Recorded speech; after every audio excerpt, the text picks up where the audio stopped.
Tom Brady has obviously signed a great deal with Fox Sports. Once he retires, he will be the lead analyst, making more money in his 10-year contract with Fox Sports than he has made his whole entire playing career. So why in the hell are we paying these TV personalities so much money? Tony Romo is making more money than the highest paid player in the NFL.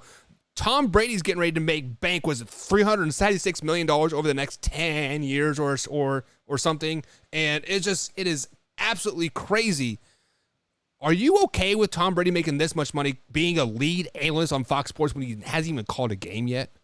Yeah, here's the deal. Tom Brady is what they call the GOAT.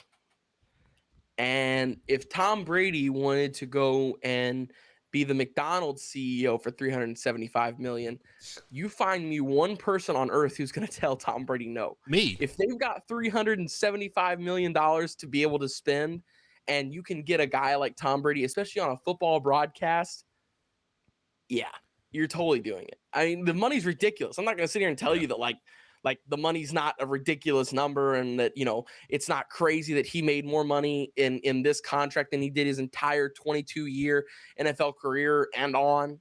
Like I'm not going to sit here and tell you that's not crazy. It totally is. And it blows my mind.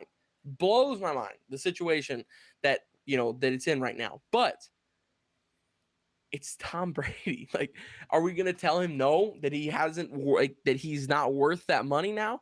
We can't. We can't. If Tony Romo's making the money that Tony Romo is making, right, and Troy Aikman is making the money that Troy Aikman is making, Tom Brady should make triple what they make, and he does. I believe it's probably quadruple, actually. Okay, so here's the thing here, Wyatt. Tony Romo and Troy Aikman both have been calling games. They are really damn good. Yeah. I love listening to Tony Romo in the booth. Just the way he dissects the play, and you can actually learn the game of football listening to Tony Romo.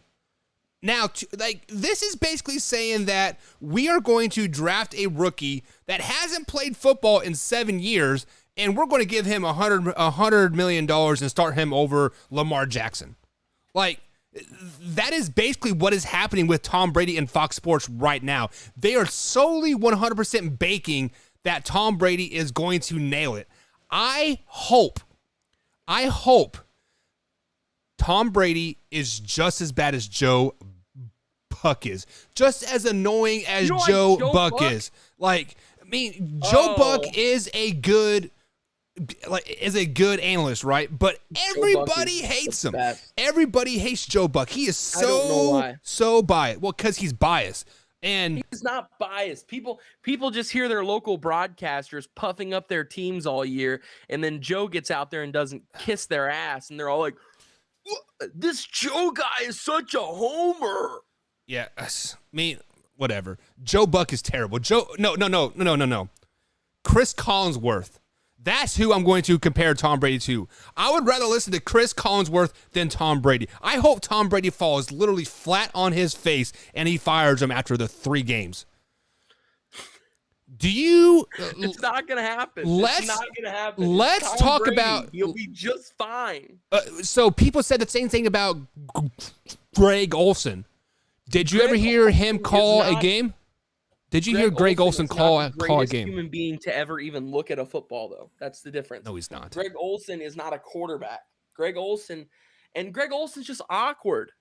Greg Olsen is just, I don't know how to explain it. He just, his on-camera presence just really wasn't there. I'm sure he's a really nice guy in person, and I'm sure he's this incredible person. He got a couple Walter Payton awards while he was in the league. I'm sure Greg Olsen is a great person. I'm positive of it, actually. But he was just a terrible broadcaster. Yeah. And that's what everybody thought. And I hope Tom Brady is terrible too. I really hope he is. Tom is terrible. I really hope he is. I'm excited to see what Tom does.